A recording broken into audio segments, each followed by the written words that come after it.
Time out. I'm sorry. Yeah. This self-checkout is real.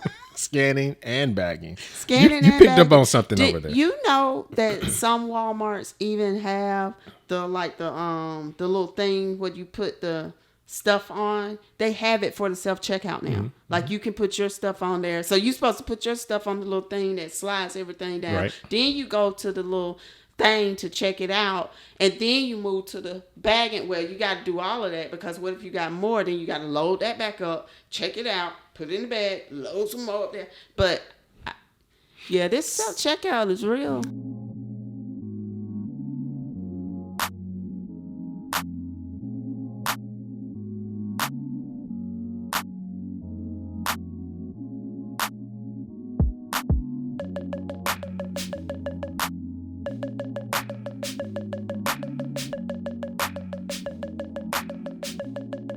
Hey everybody, welcome to a new episode of Sip and Share. Sip, sip, and share. Let's go. Sip and share. Sip, sip, and share. Let's get it. Let's get it. Listen, I need to ask the question, what you drinking, what you sipping, what's in your cup?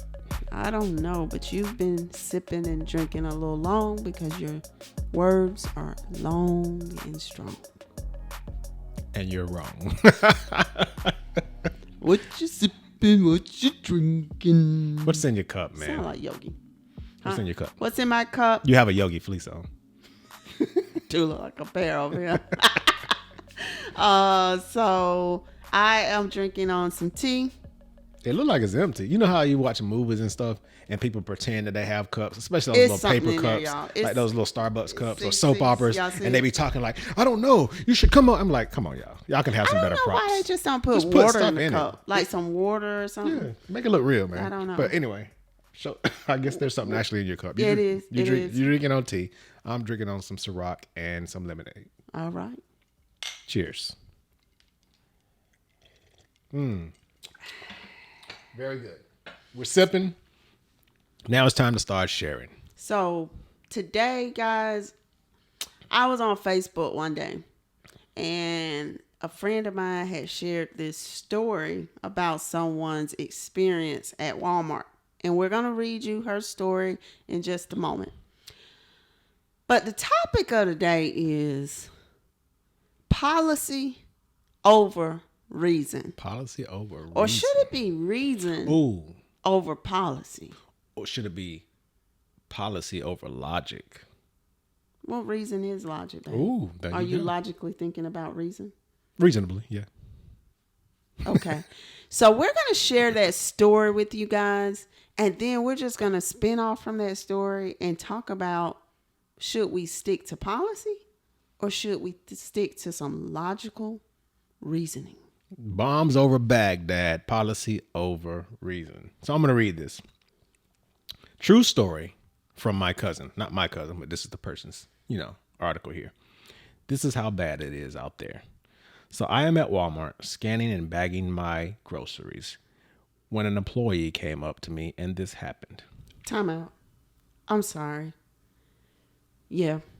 This self-checkout is real. Scanning and bagging. Scanning you and picked bagging. up on something over there. You know that some Walmarts even have the little thing where you put the stuff on. They have it for the self-checkout now. Mm-hmm. Like you can put your stuff on there. So you're supposed to put your stuff on the little thing that slides everything down. Right. Then you go to the little thing to check it out, and then you move to the bagging where you got to do all of that, because what if you got more? Then you got to load that back up, check it out, put it in the bag, load some more up there. But yeah, this self checkout is real. Well, this is real. Here's a differing perspective that I want to offer to you. New normals are established and created every day, right beneath our noses, and we sometimes don't even realize it. You don't complain about taking your own groceries to the car anymore, do you? No, I don't. Because back in the day, for those that don't remember, who are not old enough to remember, there were people that used to actually scan your groceries, bag your groceries, and take them to the car for you. We Yeah. take our own groceries to the car and nobody ever thinks twice about it. So now we bag our own. And I don't hate on self checkout because most of the time that's what I choose to do is self checkout. I love things like checkout with on my phone. Like where I can like Sam's Club where I can just scan it, and then I'm done, pay for it, and I walk out the door. Are you avoiding people? No. Why you say that? Because you like to do your own scanning and everything. But same thing as self checkout. So There's no person really, just the monitor person, which we're gonna hear about that. So back to the story. I'm sorry, I was just having a little flashback. Self checkout is real. Self-checkout. It's So- out here real. so- I feel sorry for the older people. That's who I feel sorry for because they're not used to it. yeah. So They probably are by now, but I hear what you're saying. Yeah. So speaking of self-checkout, check this out for yourself. So I'm at Walmart scanning and bagging my groceries when this happened. Her, and which is the employee, why are you double bagging all of your groceries? Me, excuse me? Her, you are wasting our bags. Me, if you don't like the way I'm bagging the groceries, feel free to come over here and bag them yourself.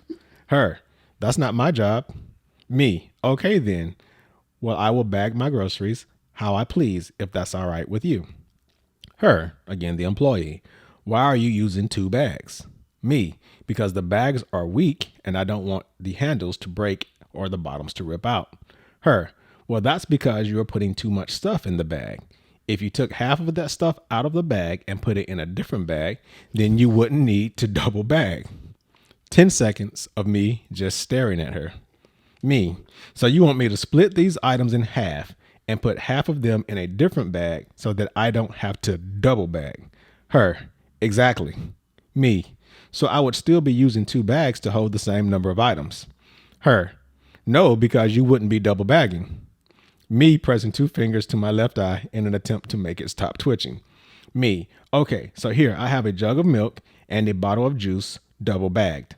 If I take the milk out and remove the double bagging and just put the milk in the single bag and the juice in that single bag, I'm still using 2 bags for these 2 items. Her, no, because you are not double bagging them, so it's not the same number of bags. Me, looking around at about 10 other customers who at this point are enjoying the show. Me, is this like that Common Core math stuff I keep hearing about? Her, never mind, you just don't get it. And with that, she went back to her little podium so she can continue doing what she was doing. wow, yeah, Double bagging. double bagging or split the stuff in half. 2 and use bags. 2 bags. 2 bags. Yeah. Double bagging consists of 2 bags. Splitting the items into 2 bags is using the same amount of bags as it would be if you were double bagging. Logic. Reasoning. But the employee was trying to enforce The rule. policy. The policy, the rule. So the employee was trained. We do not allow double bagging. Mm-hmm. And she went to the lady and said, we do not allow double bagging. Mm-hmm. Applaud you, employee. You do not allow double bagging. Mm-hmm. The customer applaud you because you're trying to probably hurry up because those lines are typically long. And if you were to split bags, you're going to have to keep on trying to twist those dumb little thin behind bags Yep. and get them open because they only open 1 or 2 for you to start with. They're pretty much- And then now you got to try to open them all. So Yep. I understand while you would probably like throw it all, and then put into the other bag. Throw it all, put into another bag. Either way, here's the thing. Employee, was she right or wrong? It depends. Was she right or wrong? I want you to answer that. Here's my thing. The employee has been told to enforce a policy. And I will tell you where I think the employee went wrong. The employee was trying to do her job to enforce a policy. Don't allow people to double bag, because if they double bag every single bag, they're using twice as many bags, right? However, if someone comes through the line with 50 items with these translucent bags and they say you can't double bag, so they'll go, okay, well, I'll just use more bags. And our reality is using the same amount of bags. So, in my opinion, I think what the employee went wrong was not saying, you know what, you're right. That's where the employee was wrong. The employee didn't want to be embarrassed, as mentioned in the story. 10 other customers or so were watching at this point in time. She's like, you're not gonna, kind of upstand me. So I'm gonna hold to my policy and just walk away and say, you just don't get it. Okay. So if I were going through a self-checkout line, and let's just pretend I had a bag of chips and some gum. I put those things in a bag and then I double bagged it. I understand. That employee is right. I can get away with one bag for some chips. They're light, and some gum. I don't have many things and I have lighter things. So, okay, no double bagging. Sorry, shouldn't have did that. I can get away with one bag. Mm-hmm. However, if I was this individual, she had $300 worth of materials, and one of the things that she mentioned was some milk and some juice. She put them in the same bag. That bag would have, y'all, if you know Walmart bags, then you know that bag would have bust. Absolutely. And so if she put them in the same bag and then she just double bagged them, yes, she was doing the correct thing. I think the employee was incorrect in using logic. Yeah, well, and thinking about what's going on here. What is this lady doing? She's not somebody with some chips and a gum. She's somebody with all these groceries, and she's filling the bags. Mm-hmm. So yes, I should allow her double bagging. She tried to enforce the policy illogically. You have to use some reasoning and some logic. And to me, the whole point of this, I think, is really to make sure that you apply logic and reasoning to everything, not just Walmart, but to your marriage, to your family, to your life, to your professional environment, your personal life. There are rules, there are policies, and they are in place for a reason. Like, for the most part, people don't create rules just for the sake, what kind of rule can I create today? Most of the time, rules and policies are created because something bad happened, something stupid happened, something that could have been avoided happened. So they go, we need to create a rule or a policy for this. They were probably being to the point where they're doing their bottom line numbers and they go, we are spending way too much money on bags. So how can we fix this? I don't know how they spend the money on them little bags. How can we fix this?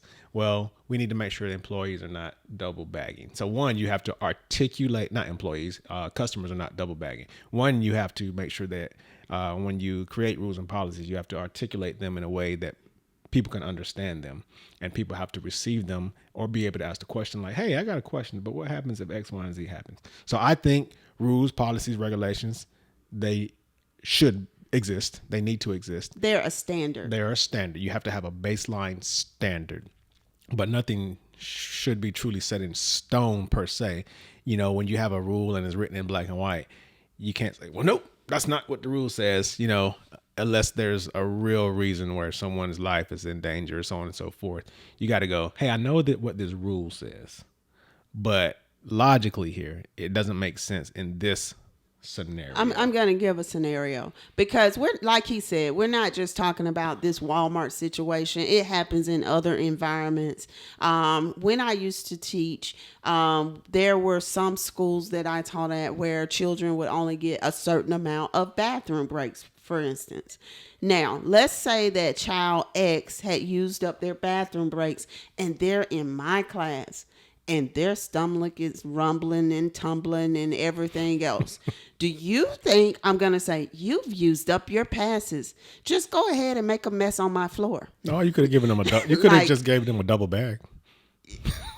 But the thing is, in that situation, you had to use logic and say they must be sick. Right, exactly. Maybe they have more passes today. They've used up their passes because maybe they have a stomach ache. Mm-hmm. Maybe they've been vomiting. Maybe it's their cycle if it's a girl or something like that. You have to use your logic. You have to use your logic because there would not have been a reasonable explanation if a parent or someone from the district would have come to you and go, why did you not let little Timmy go to the bathroom? Well, he had already used his 2 bathroom breaks. I couldn't let him go.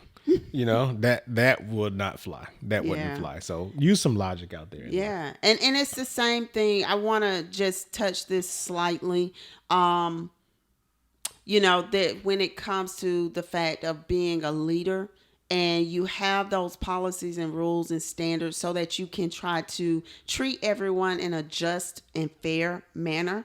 But there will come a time where you're a leader of an organization that someone has an extenuating circumstance where those policies are going to start getting a little blurred. Mm-hmm. All I'm saying is, like, as the leader, you need to try to make workarounds or to adjust or accommodate whenever possible, because people come with baggage, not double baggage. Well, sometimes Single double baggage, bags. but people come with their own external circumstances, and policy does not necessarily address every single thing. That's right. You have to be flexible in life. Just based on this Walmart scenario, we've lived up north and in various areas. And so now what could potentially happen is you could end up in a scenario where you do your bottom line numbers again at Walmart, and it's like, man, we're still losing bags. I don't understand what's happening here. And then they create another policy to go, well, we're not going to give anybody bags. Now everybody's got to bring their own bags, which is kind of some of the places. What we're doing. Exactly. We're paying for bags. That's why I mentioned we've lived in various places. So now you bring your own bags to the store, and now you can double bag all you want because they're your bags. Or if you don't bring your bags, then guess what? You're going to pay 5 cents per bag. So when you have those rules and you don't use logic, and you end up having something that causes a lot of contention, period, then you have another rule created that just makes the situation, or could make the situation, worse for everybody. So just look at your policies, look at your rules and your regulations, use your logic, think through it, and figure out, well, is this something that we can actually utilize to solve this problem in black and white? Or can we think through this to solve it in a different way without having to change the entire rule altogether? Use some logic. Yeah, definitely. Definitely. I think that's it for today, y'all. Yep. Just understand. Sometimes what's black and white is not black and white. It's actually blurred. Read between the lines. That's all. On that note, let's read between our lips. I don't see that between your lips. Double lips, double bags. Sipping it up. Until next time, y'all. I'm sure she was aggravated. Oh, sip and share. Sip, and share. Let's go.